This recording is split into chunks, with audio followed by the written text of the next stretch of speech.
ఇప్పటికైనా మీ మనసు కరెక్ట్ లేదా? తాగటానికి నీళ్లు లేక చావు బతుకుల మధ్య కొట్టు బిట్టాడుతున్నారయ్యా. పచ్చగా ఉండే ఈ ప్రాంతానికి ఏం దిష్టి తగిలిందో ఏమో. భూమిలోనే కాదు, మా కళ్ళల్లో కూడా నీరు ఇంకిపోయేలా చేశాడా దేవుడు. ఈ గంట మీ చేతుల్లోనే ఉందయ్యా. చూడమ్మా, వర్షాలు లేక కరువుతో రాష్ట్రం కష్టాన్ని కూడా అరువు తెచ్చుకుని బతుకుతుంది. నా కాళ్ళ మీద పడితే ఏమీ రాదు, పైనుండి వర్షం పడాలి. అయ్యా మినిస్టర్ గారు, మీరైనా ఏదో ఒకటి చెయ్యండి అయ్యా. నేనేం చేయనమ్మా, ఇక దేవుడే మిమ్మల్ని కాపాడాలి. ఎవడొస్తాడే మిమ్మల్ని కాపాడడానికి? ఎన్నాళ్ళు అడుగుతారా ఎవడొస్తాడు, ఎప్పుడొస్తాడు, ఎక్కడి నుంచి వస్తాడు అని? పేదవాడికి కష్టం వచ్చినప్పుడల్లా ఇదే మాట. 70 ఏళ్లుగా హీరో రావాల్సి వచ్చినప్పుడల్లా ఇదే మాట. ఇంకా ఎన్నెళ్ళు అడుగుతారా? ఎవడొస్తాడే మిమ్మల్ని కాపాడడానికని మీరు మమ్మల్ని అడగటం, వస్తాడ్రా అని మేము మీకు చెప్పడం. అయినా సరే మళ్ళీ మీకోసం ఇంకోసారి చెప్తున్నాను, వస్తాడు వస్తాడు. ఆకాశాన్ని చింపుకుంటూ వస్తాడు, నేలను పగలగొట్టుకుంటూ వస్తాడు. ఎవడు? దేవుడు. దేవుడా? రాయికి వరమిచ్చిన రాముడి దేవుడైతే, ద్రౌపదికి చీరిచ్చిన కృష్ణుడి దేవుడైతే, ఈ ఊరికి ఆయనే దేవుడు. ఆ దేవుడికి ఇంకో పేరే రాయుడు. పాపా రాయుడు, పాపా రాయుడు.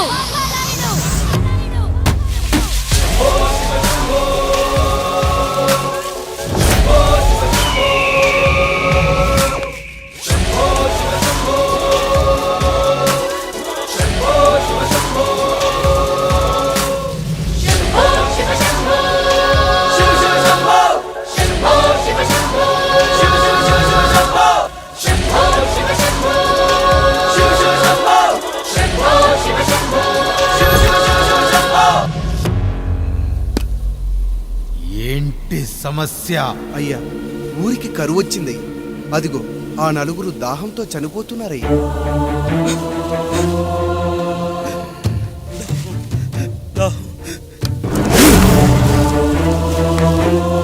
పాపారాయుడు తీర్పు ప్రకటిస్తున్నాడు.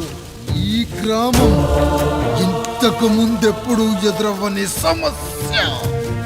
అందుకే ఈ సమస్యని నా సర్వేంద్రియాలను కేంద్రీకరించి, నవరంధ్రాలను బిగించి ఆలోచించి ఈ నా తీర్పు ప్రకటిస్తున్నాను. దాహంతో అలమటిస్తున్న ఆ నలుగురికి వెంటనే బావులు తవ్వించి వాళ్లకు నీళ్ళివ్వండి. అంత సమయం లేదయ్యా. మరో 5 నిమిషాలు వారి చేత నీళ్లు తాగించిపోతే చచ్చిపోతారయ్యా. పూజారి, మరేంటిప్పుడు దీనికి పరిష్కారం? నృత్యం. సంగీతానికి శిలలు, నృత్యానికి మేఘాలు కరుగుతాయని శాస్త్రం చెబుతుంది. ఆ నాట్యానికి ఆకాశం కరిగి వెంటనే వర్షం పడాలి. అందుకు ఆ నటరాజైన శివుడే మార్గం చూపించాలి.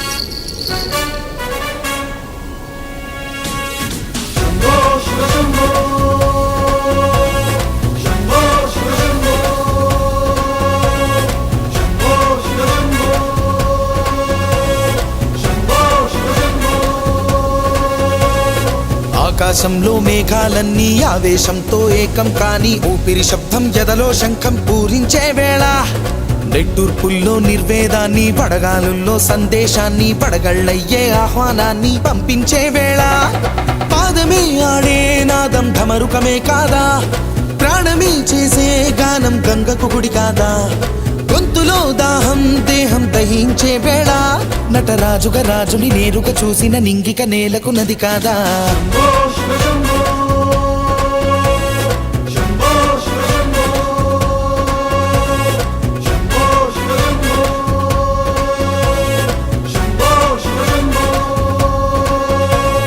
నిమిషం విషమైతే గళమే సిద్ధం అని చెప్పే శివతత్వమే, వేషం వేయించే నాట్యం చేయిస్తే మేఘం పులకించదా, ఊరికే బాధే మోసే రాజే కాడంటూ, ఊరికై యుద్ధం చేసే శక్తి ఉందంటూ, మండిన హోమంలో నా సమిధే తానంటూ, తన దేహమే మబ్బుగా స్వేదమే బానగ గొంతులు నేరుగా తడిపేనా.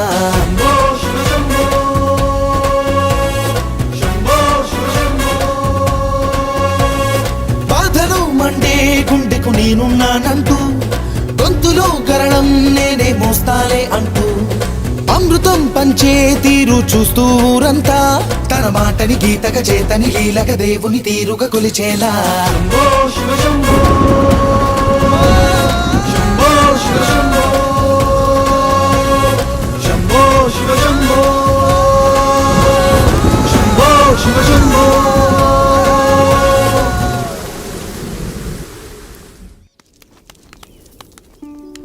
అయ్యా, దేవుడిచ్చిన ప్రసాదం అనుకుని నలుగురిని కన్నాను.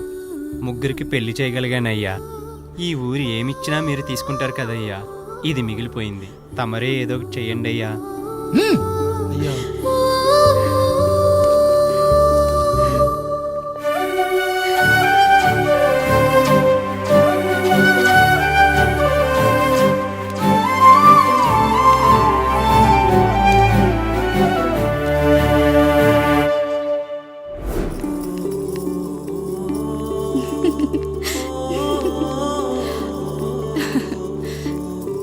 ఈ ఇల్లు, ఆస్తి, ఇంత గొప్ప భర్త, పిల్లలు చాలా ఆనందంగా ఉందండి.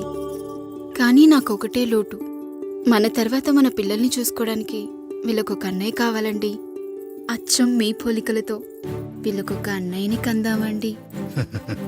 నువ్వు అడిగితే కాదనగలనా?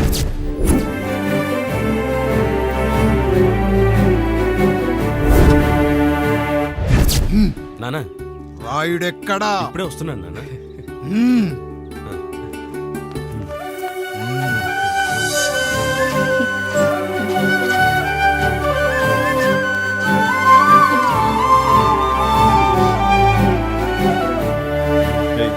చూడరా, మీ అన్న మీద పగ తీర్చుకోవడానికి నీకు ఇదే సరైన సమయం. పర్లేదంటావా? ఏం పర్వాలేదు. అయ్యా, ఎరా రంగా, ఏం కావాలో అడగరా. నీకంటూ ఏమి ఇవ్వలేదు, నువ్వు ఏమి అడగలేదు. చెప్పరా. మా అన్నకు నాకు పడట్లేదయ్యా. తోడ పుట్టినవాడని చాలా సహించాను. అడ్డమైన దానాలు చేసి ఆస్తి మొత్తం పోగొట్టాడు. ఇప్పుడేం కావాలరా? కొద్దిగా ఈ కత్తి తీసుకొని వాడిని చంపి పెట్టండి అయ్యా.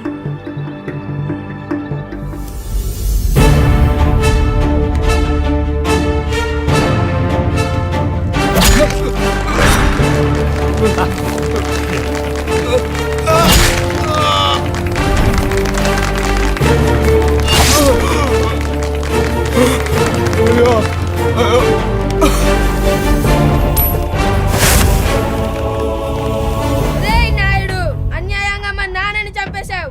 గుర్తుంచుకో, ఈ నాయుడి కొడుకు నీ కుటుంబం పాలిట సైనికుడిగా మారబోతున్నాడు.